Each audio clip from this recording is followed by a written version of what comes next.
Vous vous souvenez potentiellement de cette image lors de la communication de Spider-Man No Way Home, c'était sur le trailer brésilien et on voyait le lézard se prendre un coup de pied de la femme invisible, un pigeon, le lézard qui sent son aisselle pour voir s'il a mis assez de déodorant, on ne sait pas mais quoi qu'il en soit, on le savait tous à ce moment-là, c'était en fait Toby ou Andrew, je ne sais plus à ce moment-là, qui avait été effacé au montage lors de la bande-annonce, évidemment, et il semblerait que Warner ait fait la même chose sur son trailer de Flash. Et donc oui, bonjour à toutes et à tous, si jamais vous venez de débarquer puisque c'est la 3e vidéo de la journée, mais il y a eu beaucoup de choses et je tenais à finir cette petite série de vidéos avec ça parce que je trouve ça super intéressant. Tu sais, t'es un studio, tu t'appelles Warner Bros, t'injectes des millions dans ton film et tu oublies, voilà, malencontreusement un petit détail qui fait que n'importe quel fan qui va regarder le trailer image par image, eh bien va se rendre compte d'une théorie que l'on aimait depuis longtemps, qui vient, moi je pense, de se confirmer. Alors je pense aussi que je peux vous avertir, sait-on jamais, spoiler alerte, voilà, même si ça reste que de la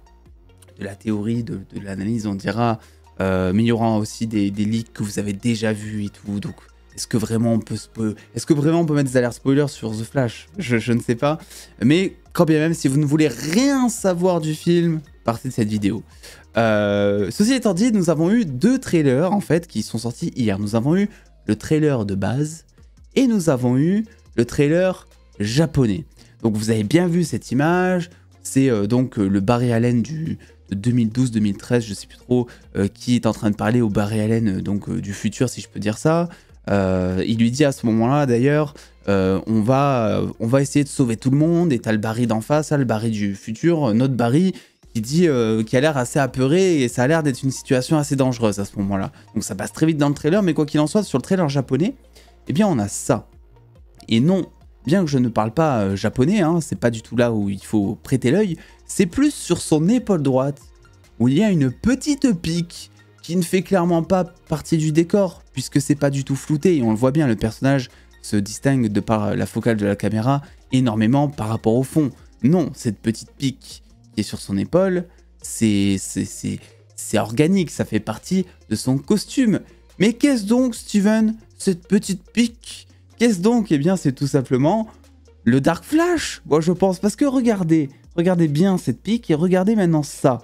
Ah, c'est quand même assez similaire. Et puis, il n'y a pas que ça non plus, figurez-vous, puisque il y a aussi tout le délire autour, notamment, je pense, de la cicatrice sur la joue droite, enfin sur sa joue gauche plutôt du coup, mais nous c'est à notre droite, de Barry, qui a l'air, bon, c'est très minuscule, hein. D'ailleurs si vous regardez sur téléphone peut-être que vous allez rien voir, mais il y a aussi une espèce de cicatrice sur la joue gauche du coup de Dark Flash, sur les figurines elles ont même pas fuité les figurines, juste elles ont été dévoilées trop tôt. Voilà, c'est pareil sur les pop et tout. Et en plus de ça, c'est vrai qu'il y a un truc qui a un petit peu attiré mon attention lors du trailer, c'est qu'en fait vers la fin, vous savez, toute cette scène qui se passe avec le Batman de Keaton, notamment, où on est sur un fond gris avec des explosions derrière et tout, ça a l'air d'être la scène finale, moi je pense. Et en fait, on remarque que sur le costume du jeune Barry, du coup, eh bien, son costume a l'air d'être sali, tu sais, pour donner un effet un peu noir au costume, justement. Et pour moi, c'est juste les prémices du fait qu'il va se transformer en Dark Flash. La question, c'est pourquoi et comment est-ce qu'il va se transformer. Moi, je pense que ça va être un accident. Je pense qu'en fait, il veut bien faire, puisqu'il le dit dans cette scène. Il a déjà d'ailleurs un début de costume. On dira peut-être qu'il est déjà en cours de transformation. Mais il dit à ce moment-là, non, mais il faut sauver tout le monde et tout. Donc il a l'air vraiment de vouloir porter son rôle de nouveau héros, parce qu'il vient d'obtenir ses pouvoirs à ce moment-là très au sérieux. Il veut absolument sauver tout le monde, pendant que le trailer du futur, notre Barry du futur, notre Barry lui explique, a l'air de lui expliquer, parce que ça passe très vite, que c'est quand même assez dangereux ce que le jeune Barry a l'air de proposer. Et du coup, moi, je vois 2 solutions. Vous me direz en commentaire laquelle vous voyez à cette explication du comment, du pourquoi est-ce qu'il devient Dark Flash. Et si vous en avez une autre, n'hésitez pas à la glisser évidemment. Mais moi, comme ça, j'en vois 2. La première, qui est pour moi la moins probable, sera en rapport avec la Negative Speed Force ou une autre Speed Force. Puisque, sans rentrer dans les détails, il n'y a pas que la Speed Force dans les comics. Il y a plusieurs Speed Force en fait, dont la Negative Speed Force, dont Zoom tire ses pouvoirs, hein. Zoom qui est l'antagoniste d'ailleurs du comics Flashpoint, dont le film est inspiré, même si Zoom ne sera pas dans le film. Donc il peut y avoir ça qui fait en gros, t'as tu as des compétences ou même des puissances différentes selon les personnages. Il n'y a pas du tout que ces 2 Speed Force. Mais voilà, vous avez compris le délire. Soit tout simplement, et je pense que c'est un peu plus probable, il s'agit du vaisseau kryptonien qui serait rentré en contact avec le jeune Barry. Parce que moi je trouve, et c'est un truc que je m'étais dit mais il y a maintenant des mois, que le design du Dark Flash en fait, il ressemble énormément à Doomsday. J'ai l'impression qu'ils se sont inspirés de Doomsday pour le costume de Dark Flash. Hein. Il y a des pics qui ressortent de partout. Alors je parle notamment beaucoup plus du costume, du design de Doomsday dans les comics ou dans les jeux vidéo. C'est vrai que bon, Doomsday, je suis vraiment pas fan hein, dans Batman v Superman. Autant j'adore le film, autant je trouve que Doomsday c'est vraiment une abomination pour le coup en termes de d'FX et d'approche de comics aussi. Mais c'est vrai que j'ai l'impression qu'il y a ce délire kryptonien et même il me semble.